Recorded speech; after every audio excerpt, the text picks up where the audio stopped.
caminhões, grama, aviões, pessoas. Para pra gente. Carlos Ruas, pra onde você vai, Carlos Ruas, hoje? Hoje? Você vai pra Inglaterra e depois você vai pro Egito. E depois nós vamos para o Egito.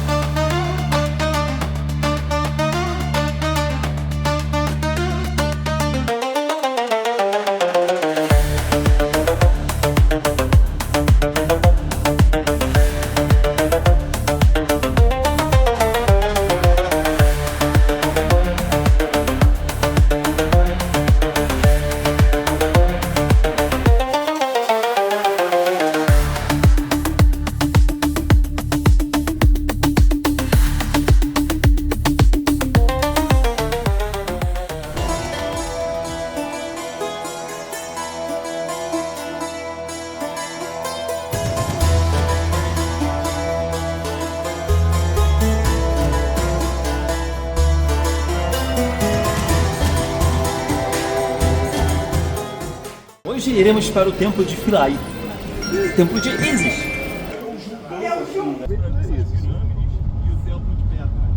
Ó, a gente acabou de chegar na entrada do porto do templo de Philae. A gente acabou de chegar aqui. É o primeiro templo que a gente vai ver nessa viagem. A gente está em Assuan. Assuan é uma cidade bem grande do sul do Egito, geograficamente, mas fica no Alto Egito, porque é uma cidade que fica no alto.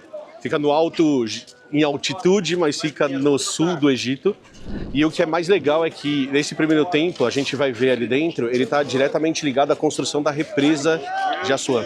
Então quando a gente chegar lá no templo, a gente vai falar disso com um pouquinho mais de cuidado. Mas essa aqui é a ancoragem, é o porto, a gente vai pegar um barco e a gente vai para o templo que fica no meio do Nilo. Então é o primeiro templo que a gente está visitando nessa viagem. Carlos Ruas! Emílio Garcia. Você Eu. já pensou em trabalhar fora do país? Em algum momento da sua vida, assim, não necessariamente agora. Depende, né? Só que tem um problema, que é como se arruma um emprego em outro lugar. Como que arruma, Emílio? Então, Conta aí. Que eu... Você primeiro tem que achar a vaga e tudo mais, mas tem uma parte que é muito importante desse rolê, que é o passo a passo que você vai fazer no processo seletivo. Então, você vai ter que fazer uma entrevista ali no meio, por exemplo. Você vai ter que fazer o seu currículo de um jeito que se encaixe naquela vaga que está sendo feito fora. E fazer isso não é algo simples. Não é algo que é trivial, principalmente... Tem técnica. Tem técnica e não é ao acaso. Existe um jeitinho certo de fazer. E sabe, Camilinha, onde você pode aprender isso? Não sei. Na Alura. A Alura está lançando o Guia do Mochileiro Tech, que é a ideia das pessoas usarem o conhecimento delas em tecnologia aprendido na Alura para conseguir emprego fora, para conseguir ocupar essas vagas fora. E aí eles vão te guiar em todo esse passo a passo para você conseguir aumentar as suas chances. Eles não podem garantir que você vai conseguir a vaga, porque tem vários fatores que influenciam nisso, mas eles estão ali te ajudando, pegando você pela mão, te dando aula, falando como a entrevista vai ser, te ajudando a preparar suas respostas para você conseguir aumentar as suas chances de realizar esse sonho, se for o seu sonho de viajar fora, de trabalhar fora. Muita gente esquece desse detalhe, né? Não é só ter um conhecimento técnico Não. da área onde você vai se inserir no mercado, mas também saber como que você se apresenta ao mercado. Perfeito. Porque isso, às vezes, para conseguir a vaga é tão importante quanto o conhecimento técnico que talvez mais pessoas tenham. Então, você saber quais características o mercado está procurando também é interessante. Quem não gosta de ser um nômade digital? Imagina essa oportunidade, porque tem muita vaga para... Imagina você na Tailândia trabalhando para uma empresa inglesa, por exemplo. Que é uma possibilidade hoje, ou mesmo você ficando no Brasil, perto da sua família e trabalhando para uma empresa de fora. Imagina você surfando as ondas de Nazaré. Exato. Enquanto tá lá teclando no laptop. Me parece meio perigoso, mas é uma possibilidade. É uma possibilidade. Ninguém não tá achando que era impossível, ele foi lá e teclou. E viu que era. e viu que é. Confirmou na maior onda do mundo que é impossível. Melhor, Carlos, que se as pessoas usarem o nosso cupom... Emílio Garcia! Hoje tá. A gente pode anunciar custo da Alura, mas anunciar o nosso cu, não o preço é mais alto. Exato. Vocês Ou me não, desculpem. Né? Ou não, né? O preço ser mais alto. Se você quer usar o nosso cu, eu não assinei esse contrato. É o nosso cupom, Carlos Ruas. Nosso cupom. De novo, vai. Se você utilizar o nosso cupom, Perfeito. você vai ter 2 meses de graça. Cara, de graça. Não dá pra não aproveitar essa oportunidade. Não saia de casa sem o seu guia do Mochileiro Tech. Ufa, cara. Meu coração deu até uma falhada. Gente, é isso. Volta pro seu vídeo e até a próxima. Uma outra coisa bem legal da gente reparar é que pra gente, no Brasil, esse terreno é um pouquinho alienígena, porque a gente não tem um deserto de verdade no Brasil. A gente tem alguns lugares bem secos. Então nós temos o Cerrado, que pode ser seco em alguns momentos, nós temos a Caatinga brasileira, mas elas não são secas o suficiente para ser um deserto. Então, se vocês olharem em volta, a gente está cercado por deserto, e o que a gente vê de água aqui já é a Lagoa de Assuã, um grande lago, o maior lago artificial do mundo, que foi formado justamente para controlar o Nilo. Então a história de enchentes do Nilo, do rio encher e esvaziar, ela é controlada porque eles constroem uma represa e isso dá previsibilidade para a agricultura, porque agora você tem água o tempo todo.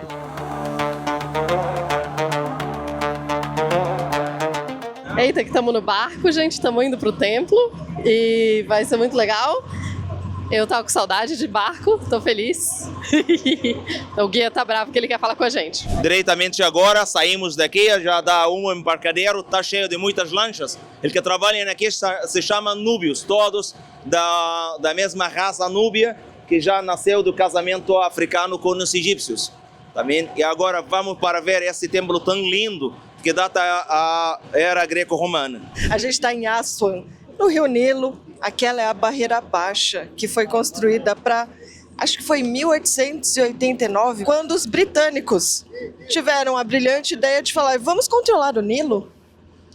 Que tal controlarmos o Nilo? Porque tem essa coisa de ir cheia e baixa. E aí, como que isso influencia a agricultura, a pecuária, a habitação? Tudo isso era um problema. E eles falaram: queremos controlar o incontrolável? E não tiveram sucesso, obviamente, e precisaram fazer reformas e reformas e reformas até um dia que eles falaram: desisto.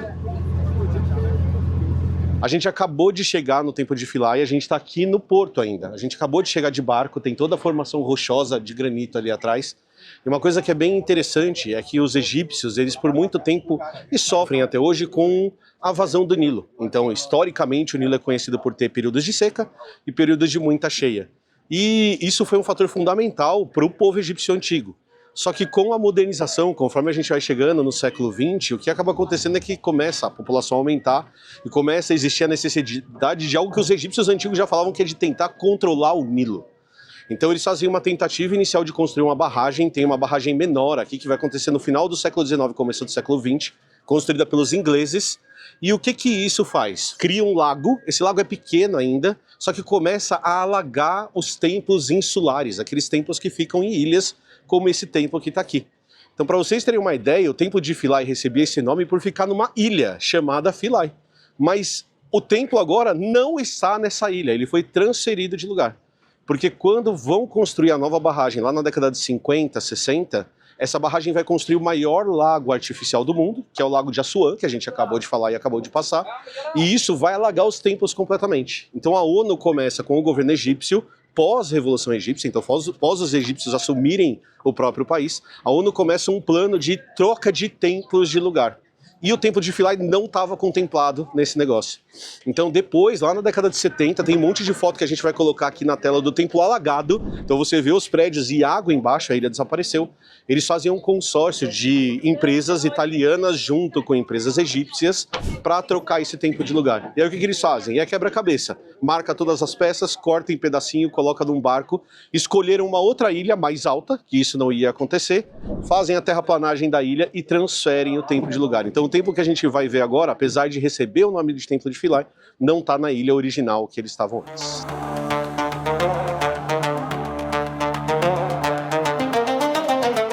Vocês não sabem qual que é a minha emoção de estar aqui diante do Templo de Philae. Estamos em uma ilha no sul do Nilo, no sul do Egito. Eu nunca achei que eu estaria aqui. E esse é o Templo de Ísis, a deusa do amor. Diz a história que Ísis é casada com Osíris. E Osíris era um faraó. era um grande faraó, foi o primeiro faraó. De Osíris para frente que começa a dinastia dos faraós. E Osíris era um faraó bondoso, adorado por todos, um deus com muito conhecimento, passou agricultura, passou tecnologia para o seu povo, por isso que os egípcios são tão tecnológicos, porque Osíris passou tudo isso. Mas o seu irmão Sete, um deus amargurado, deus das terras áridas, deus jogado de lado, resolveu matar o seu irmão por inveja para ser o novo faraó. E ele faz isso, aprisiona Osíris e um sarcófago, lacra o sarcófago e joga no rio Nilo.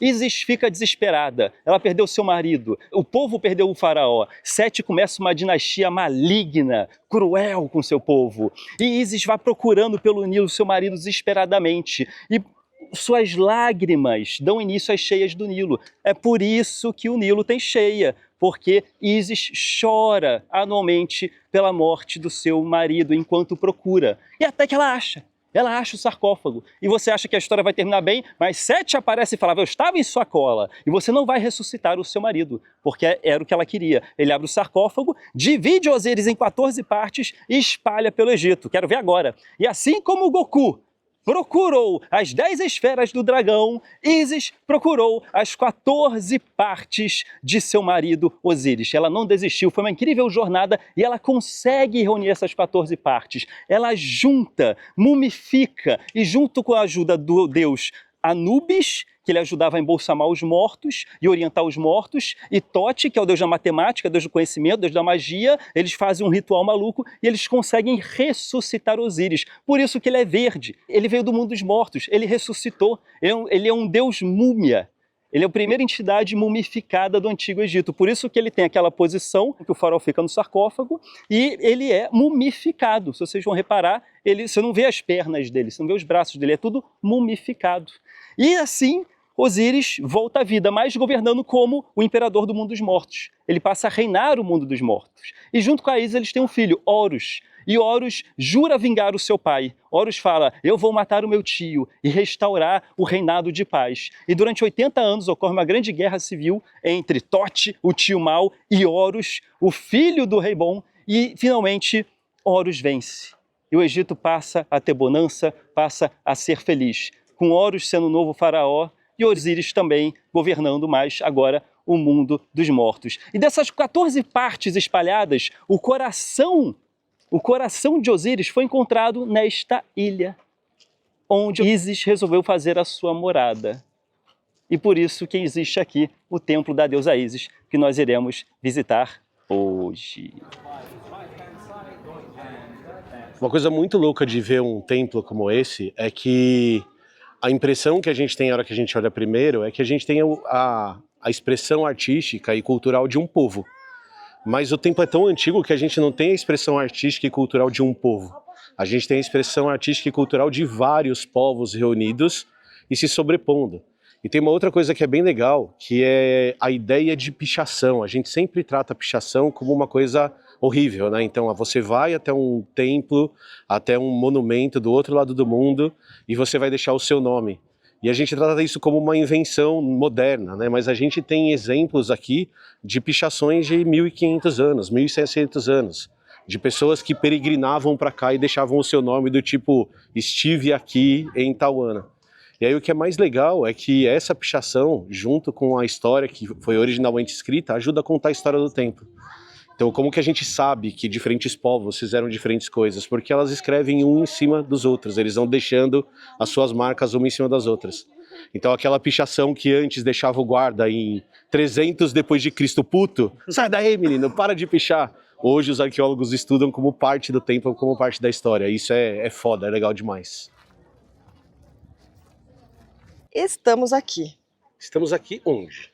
no Templo de Ísis, Boa, excelente. Primeiro em templo. Assuan. Uhum. E aí, a gente vem aqui e fica olhando do que ele é feito. Isso, porque a gente está falando de um tipo de rocha que precisa ser maleável, que tem que dar para esculpir. E aí tem rochas mais duras e rochas menos duras. E rochas que ocorrem Em maior quantidade. em maior quantidade em determinados locais. Uhum. E menor quantidade em outros locais, é isso. E aí o que a gente está vendo aqui é um tipo especial de rocha que a gente vai encontrar em muitos templos egípcios. Arenito. Arenito. Arenito, que é formado de... Areia. É Mas isso? é isso, é isso. Viu? Acertei, gente. Não faltou na aula Não de faltei geologia. na aula de geologia. É arenito. Então Mas é... eu tenho uma pergunta pra te fazer de verdade, assim. Areia não é rocha desgastada? Areia é rocha desgastada. E aí eu tô falando de uma rocha que é feita de rocha. Existem várias rochas que são feitas de rochas ou outras estruturas decompostas, degastadas, erodidas. Perfeito. E esse é o caso do arenito. Aham. Então, quando a gente tem solo desgastado, e no caso do arenito, principalmente cristais de quartzo, Uhum. quando eles começam a se acumular, isso é uma rocha sedimentar. Então, a partir de sedimentos que vão se acumulando, né, que vão sendo erodidos de outros locais, eles se acumulando em locais provavelmente mais baixos, que é o mais normal, esses sedimentos vão se acumulando e formando essa nova rocha. No caso do arenito, principalmente de cristais de quartzo. Que é mais molinha, por isso que dá pra esculpir, justamente por ser feita de pedacinhos, não por ser um negócio durão, como o granito que tem aqui também. Tem também granito. A gente já vai lá olhar os granitos que tem aqui na região, que é bem legal também. Legal demais, excelente. Ah, deixa eu te fazer uma pergunta antes da gente ir embora. É rocha sedimentar que tem dinossauro? É em rocha sedimentar que tem dinossauro. Então tá bom. Vem, querido, vem. Tá sol.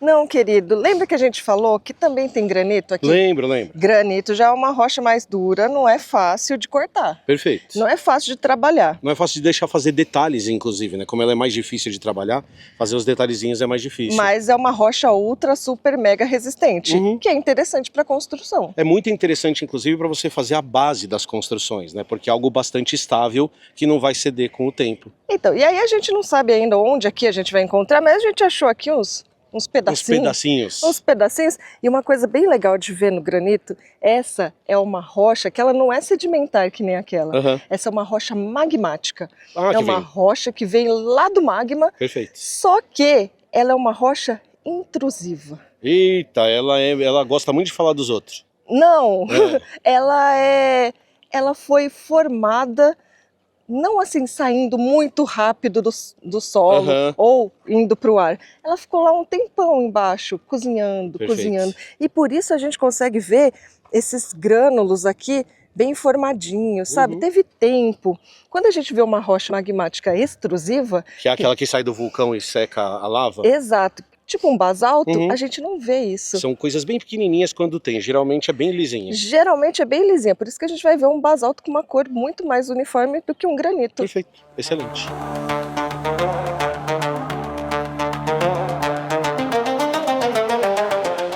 Isso é muito interessante aqui, que a gente tem um templo que foi reaproveitado, reutilizado por vários povos.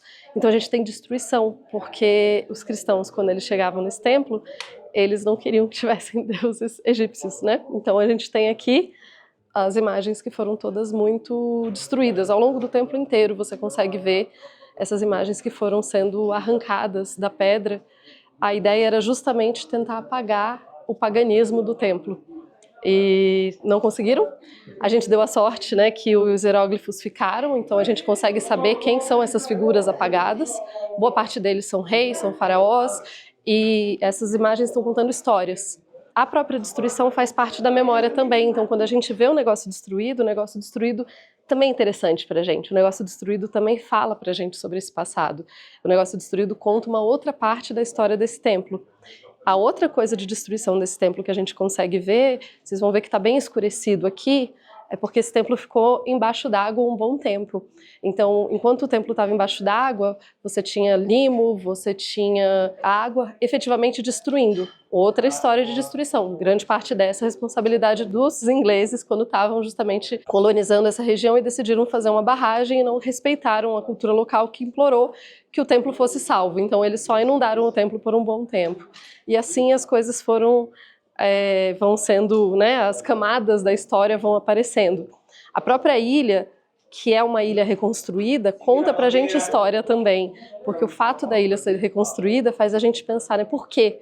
Por que é importante que esse templo tenha sido reconstruído em outro lugar? O que isso conta sobre o que os egípcios querem do país deles hoje? O que isso conta sobre o que eles querem de memória para eles? Então a destruição é terrível e ao mesmo tempo fascinante. Estamos no templo de Philae, o templo da deusa Ísis, E aqui você tem registros hieróglifos egípcios, obviamente, porque foi assim que nasceu esse templo, mas com o passar do tempo, os cristãos dominaram a região e você tem, pela primeira vez, registros de cruz. Isso é uma cruz copta, os primeiros cristãos egípcios. E aí você vê aqui um local cerimonial cristão no meio de um templo da deusa Ísis. Olha que mistura louca. Mas como esse templo tem mais de 3.000 anos, é por isso que você consegue ver todas essas civilizações que já passaram, tanto as que pereceram quanto as que ainda resistem. Por exemplo, a deusa com asas, vocês sabem que é Ísis. Então aqui você tem uma representação de Ísis. Aquele deus com a posição como se estivesse dentro de um sarcófago, sentado no trono, é Osíris, que é o deus mumificado. Por isso que ele está nessa posição. E a deusa ali que tem um disco solar no meio com 2 chifres é a Hathor, que ela é uma deusa representada como vaca, a vaca celestial. Então por isso que ela tem chifres. Assim você consegue reconhecer. E por que eles estão desfigurados? Por que eles estão desfigurados, Tupá? Cristãos.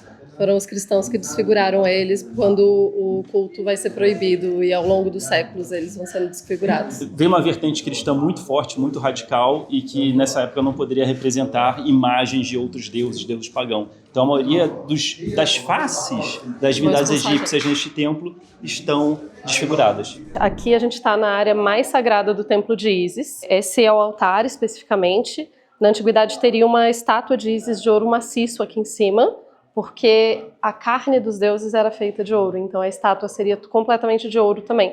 Lembrando que a gente está em Assuã, que é a região, uma das regiões com mais ouro do Egito, então faz bastante sentido.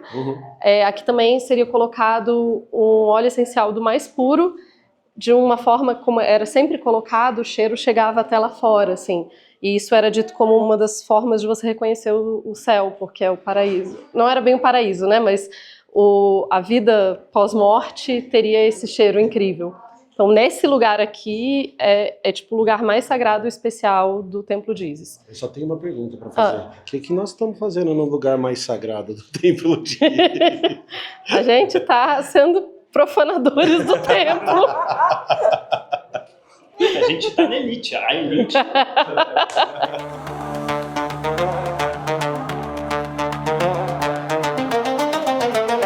Então, gente, essa daqui é muito legal porque essa parte provavelmente era onde o pessoal ficava parado, descansando quando visitava o templo. E a gente está falando já de período romano, porque esse templo ele foi finalizado no período romano, não nessa ilha. Nessa ilha foi finalizado há pouco tempo atrás, há uns 50 anos atrás. Mas esse templo é um templo greco-romano, não porque gregos e romanos construíram, mas porque foi construído na época que o Egito estava sob domínio greco-romano.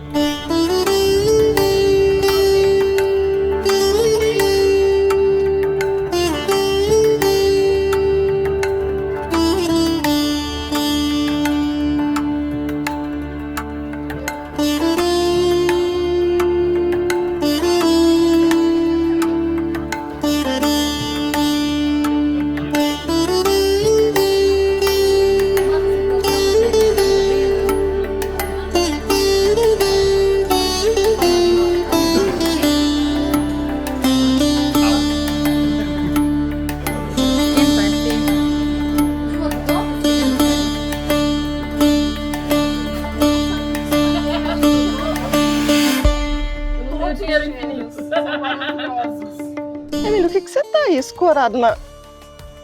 Não, mas amor. olha, imagina, tem 2.000 anos. Eu não sou o primeiro gordo a escorar aqui. Vamos falar primeira pessoa, tá bom, querida. Primeira pessoa. Tá bom. É primeira pessoa do singular. Primeira pessoa do singular. Das divindades egípcias neste templo estão desfiguradas. Estão expulsando a gente. Por mim pode deixar o cu. Não, por mim também. Por mim pode deixar o cu, porque também tirar o cu é meio complexo. Né? Nossa.